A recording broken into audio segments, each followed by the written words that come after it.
ഇവിടെ ആകട്ടെ ഇതിൻ്റെ ഒരു ഒരു കേന്ദ്ര കഥാപാത്രം ആരാണ് സത്യത്തിൽ? തീട്ടം ഭാസ്കരനാണ്. അയാളെ അയാളുടെ മനസ്സ് ഒരു വലിയ മലിനക്കുഴിയിലേക്ക് വന്ന് വീണ സ്ഥലത്ത് അയാളെ ലിഫ്റ്റ് ചെയ്തെടുക്കുന്ന നിന്നാണ് ഡബിൾ മോഹനൻ ഹീറോ ആയി മാറുന്നത്. അയാളുടെ പോസിറ്റിവിറ്റി ഉണ്ടാകും. അപ്പം ഇവിടെ ഇയാൾ ചെയ്യുന്നൊരു സാധനം എന്ന് വെച്ചാൽ നമ്മളെല്ലാ മനുഷ്യരും ഇത് ചെയ്യുന്നൊരു സംഗതിയാണ്. നാളെ ഇപ്പം നമ്മളിൽ ആര് വന്ന് എന്തെങ്കിലുമൊക്കെ എന്തെങ്കിലുമൊക്കെ ചെയ്തു വെച്ചു, 10 പേര് വായിച്ചു, അയാൾ ഇത് ചെയ്യുന്നു.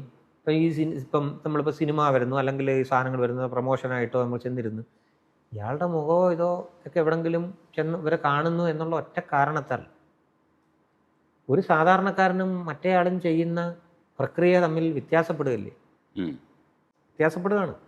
അപ്പം അതിനെ അവർ രണ്ടുപേര് ചെയ്ത ചെറിയ പിഴവുകൾ ഒരാളുടെ വലിയ പിഴവുകളായിട്ട് മാറാം.